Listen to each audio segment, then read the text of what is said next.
Like many ministers and teachers and parents, I have often employed the metaphor of the chrysalis and the butterfly to talk about the process of change.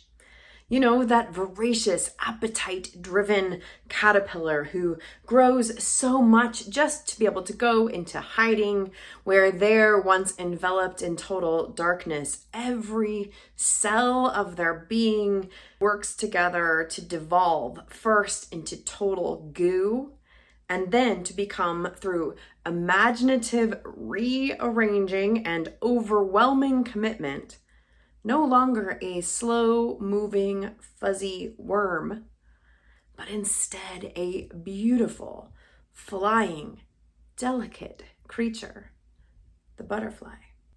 I realize this week, however, there is a serious flaw in this metaphor, something no one ever talks about, which is, despite its power as an image for the gifts of change, the butterfly metaphor really doesn't work, because it turns out butterflies have no pain receptors. I discovered this because I was sure there would be lessons for us in how they manage the pain of total cellular transformation.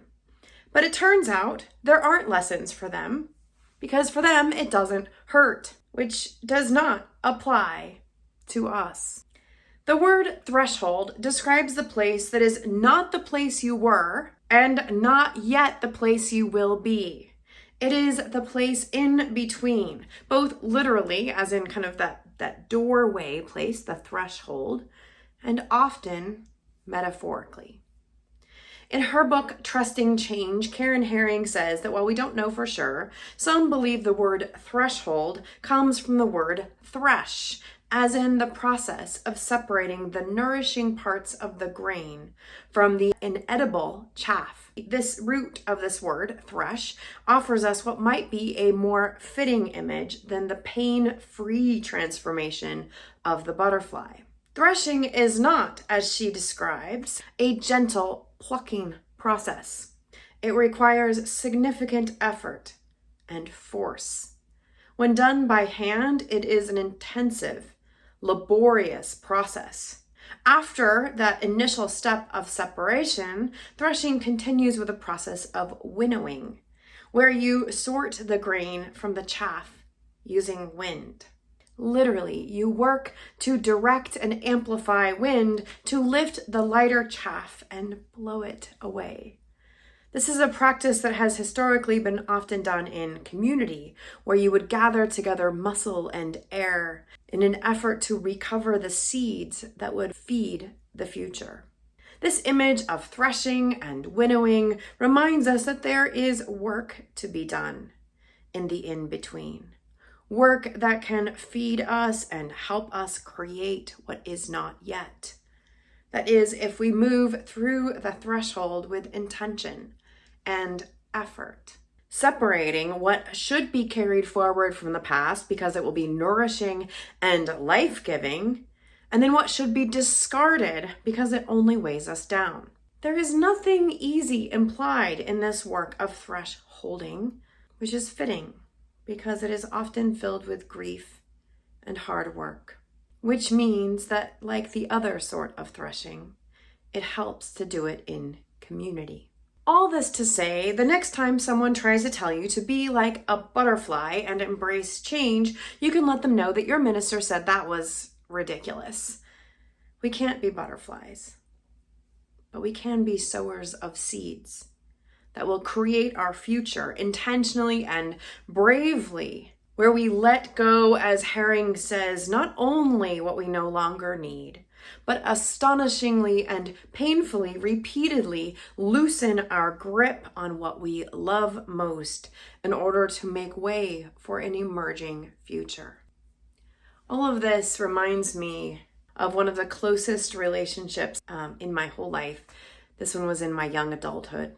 He and I spent hours together, weeks and months at a time.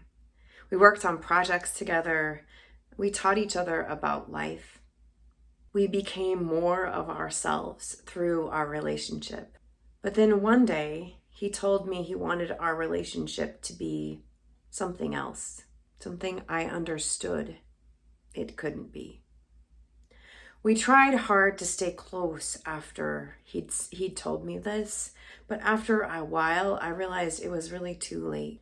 Our relationship had already changed, and we were trying to act like it hadn't. Like we were still the same people we were before he'd told me. And I realized that it wasn't that our relationship needed to end. It had already ended. I tried to talk to him about this and to say that we needed to imagine a new phase of our relationship. He was eager. Who we were by then wasn't working for him either.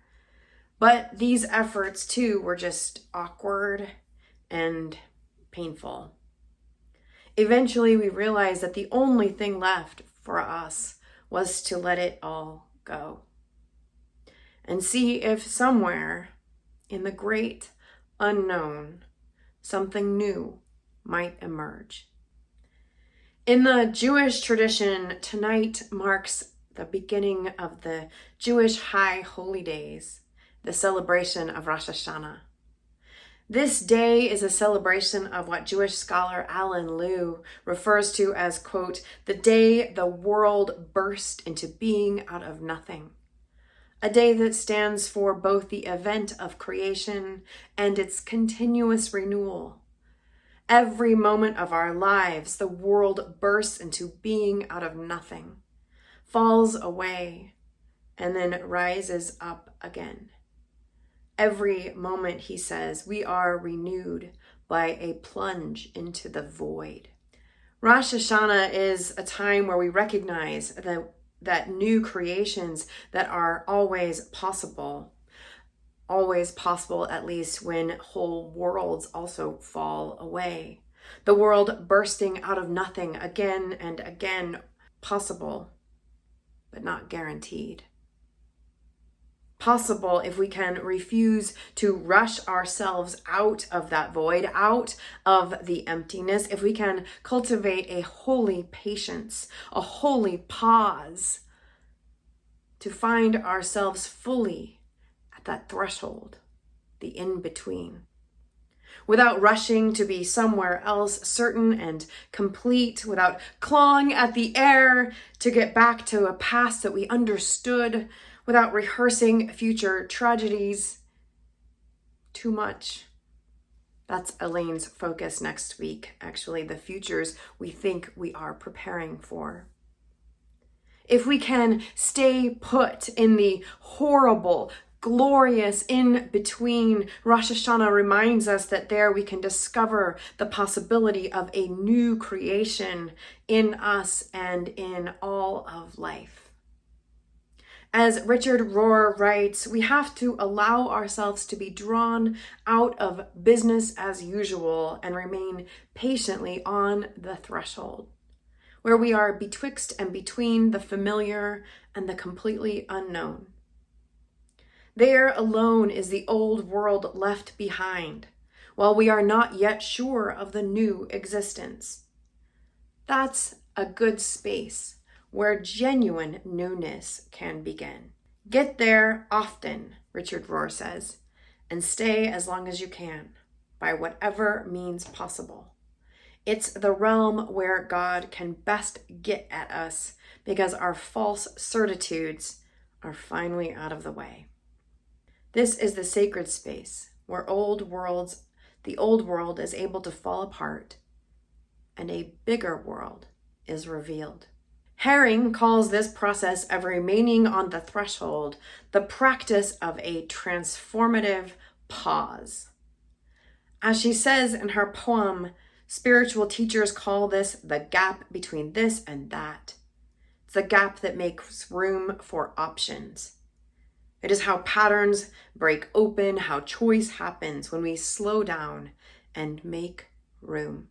Now, despite how logical all of this sounds, and despite the beauty of Richard Rohr's encouragement to stay put in the in-between, remembering the image of threshing is hard. It's like staying in the goo, except with pain receptors. Thresholding sounds good until you're in it.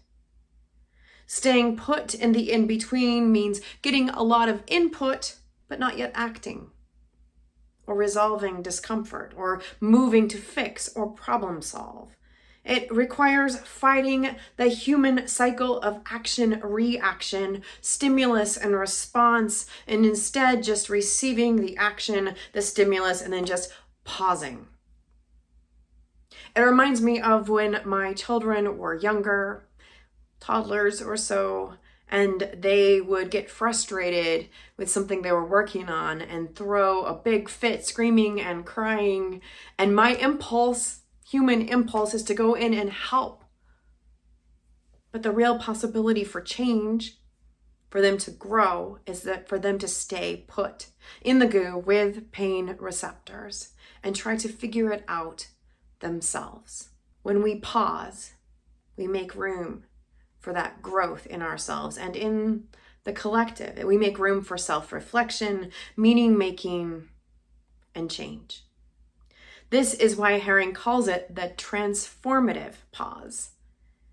Now, there are basically 3 ways that I know of to help us practice the transformative pause, that is, staying in the goo while also having pain receptors. I'm going to just to help us remember, I'm going to call them the SSTs. SST. These are 3 ways to stay put in the transformative pause. The first S is, as you might guess, spiritual practice. Karen Herring defines spiritual practice as a pause that allows us to be attentive in a way that deepens our relationship with the source of life and fosters a sense of belonging and a kinship that spans time and space and species. Those are her words. She says spiritual practices compel us toward a deeper relationship with others and ourselves. It doesn't need to be contemplative, she encourages, or even extensive, just deliberate. And it has to allow you to become more open to the change that's happening in you. We can pause, for example, at a stoplight. But that pause is not necessarily a pause that helps you be open to the change that's happening. Now, spiritual practices can be all sorts of things and can be many things across your whole life. My current daily spiritual practice is actually a nightly spiritual practice where I am committed to at least 10 minutes of yoga. Sometimes it becomes an hour, but somewhere between 10 minutes and 60 minutes of yoga every night before I go to bed. In the past, I've also practiced journaling, I've practiced centering prayer, practiced intentionally reading poetry. Your spiritual practice can be many things and will likely be many different things over the course of your life. Now, if you are struggling to find a spiritual practice, or you just aren't totally sure that what a spiritual practice is, or if you need a refresh on your spiritual practice, you're looking for something new, I hope you'll join us either in person on October 4th or online on the 5th when we're hosting a conversation on finding your spiritual practice. Having that daily spiritual practice helps build up our pause muscles in the small daily changes of life so that we can more readily pause when we face the bigger thresholds, so that we can more fully discover and help shape the new creation.